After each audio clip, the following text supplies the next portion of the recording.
And joining us now is radio legend Ray Hadley. Ray, great to see you again. I missed you last week. I missed you last week. With all the budget coverage, but we're back this week. He's grasping at straws, the Prime Minister, identifying Peter Dutton as a Queenslander. Of course he's going to have to live at Kirribilli House. I mean, it's just a fait accompli if you're Prime Minister. Unless you're Malcolm Turnbull, of course, and you've got the mansion on the harbour, a better house, a better waterfront mansion. Well, I think I saw the worst impersonation I've seen. There are a lot of people who do Donald Trump magnificently, both here and the US. I saw the worst impersonation I've ever seen at the National Press Club from the former Prime Minister. But you see, Malcolm does this all the time. Don't forget that as a Prime Minister, he's responsible for Snowy 2. It started at $2 billion. Only about 7 years ago, 8 years ago. Then it went to 6. Now it's up to 13, and we don't know when it's going to be finished. The boring machines keep falling in holes. Now, you look at Prime Ministers like John Howard, the gun buyback. Yep. Julia Gillard, God bless her, the child sexual abuse, of course, Royal Commission. Legacies. His legacy is a hole in the ground that's not going anywhere, that's costing about 8 times more than we thought it would cost. Blowout in time and cost. And yet he thinks his advice about submarines is better than AUKUS. But you see, Sharri, I've studied this extensively. He suffers with a thing called relevance deprivation syndrome. Now, when I retired full-time from media, I was very scared that I'd also suffer, so I sought legal help about it and medical help. And they said, Ray, look, because you've been a media commentator for over 35 years, you're allowed to still come on to Sharri's program and talk about things without being diagnosed with relevance deprivation syndrome. Unfortunately for Kevin Rudd and Malcolm Turnbull, they suffer greatly with it. It's diagnosed, but nothing's done about it. And the thing is, Rudd, in his current role as United States Ambassador to Washington, he can't say much. He can't get on their Twitter saying undiplomatic things. Can you imagine how hard it would be every night? I saw him swanning around in Vegas in his attire of, I think, R.M. Williams, or boots like R.M. Williams, and his jeans, looking a real hipster, the Rudster. But did you talk to him?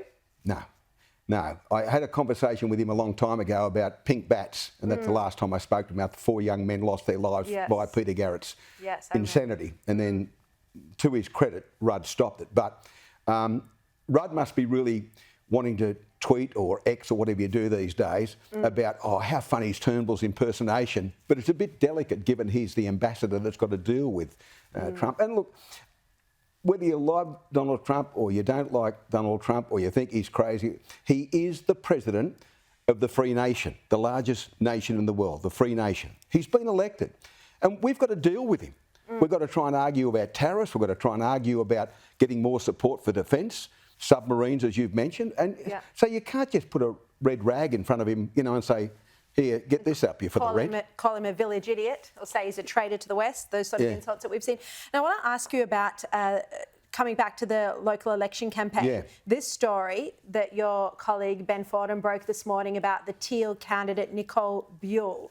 Yeah, well, he gets some good emails, Ben, and having worked with him for more than a decade, he's ferocious on these. But look, this is the Teal candidate for Bradfield, and that's a second crack at it now. But so this is a Liberal seat. Paul Fletcher's retiring. And he lost a lot of ground in 2022, but retained it at her expense. But she's a Teal. Now, the Teals are captain, coach and sole selectors of political correctness and wokeness. So by any standard, in case people in other parts of Australia haven't caught up with it, she got a haircut by a 19-year-old teenager at a salon on the northern side of Sydney. Apparently it was a very good haircut, but you'd be able to explain to me, Sharri, I think ladies normally have a wash, then a cut. Is that how it works normally? Yes, right. Yeah, but blokes don't do that. You just go and get your hair cut. You don't have a hair wash. No, you wash it when you get home to get all the loose. Seriously? Yeah. I have never heard this before. Men don't get a shampoo at the hairdresser. You've led a very sheltered life. Maybe where I go, where it's only $15 or $20 for seniors, maybe that's why it is. But anyway, so you get your hair washed and cut. So she then looks at the 19-year-old hairdresser and says, that haircut's amazing, and I didn't have to have sex with you.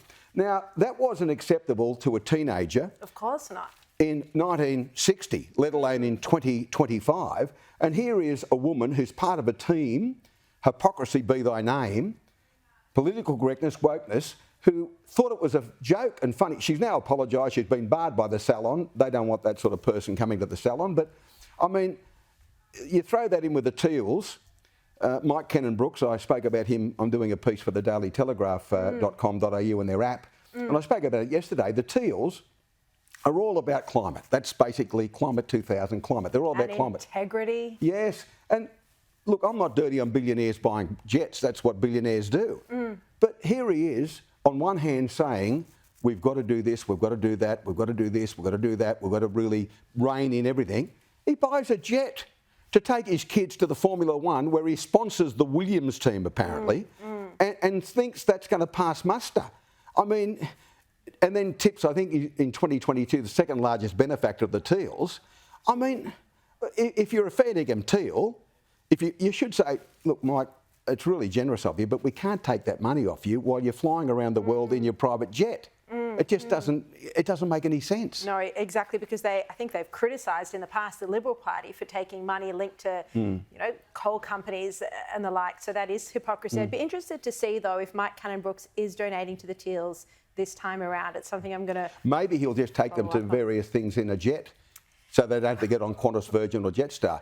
And just one final thing, I was waiting to come on and heard my former colleague and dear old mate Steve Price, who, unlike me, has got angrier as he's got older. However, that's a story for another day. Well, he's not retired like you, Ray. No. He'll do it eventually. But you see, Victoria will be crucial, I think, in this election. I was talking about it yesterday, 38 seats in Victoria, and Steve, confirmed what I thought, and he knows a lot more about Victoria than I ever would, that 16 could be up for grabs there. And that could swing it the way of Peter Dutton, which is almost beyond my comprehension, that Victoria could deliver a Liberal National Party government, given their record. Stunning. I mean, 16 has got to be...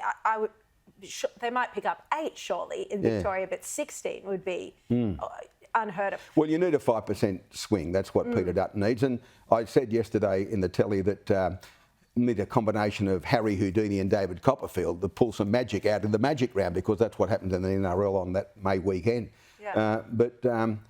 Just quickly, what do you think about if you went to the Prime Minister's office for a response and they texted you back a laughing face emoji? Isn't that disrespectful? Well, at least I'd answer them. They never used to answer me, so a smiling emoji would put me in front of my normal response, which was nil, zero, zilch. Fair enough. All right. Ray Hadley, thank you for coming on. So you're on in the Telegraph online every day? Every day at 12:01, and talking about basically what we're talking about tonight, the election campaign. Otherwise, we'll see you back here next week. I'll be here Tuesday. For sure. Thanks a lot.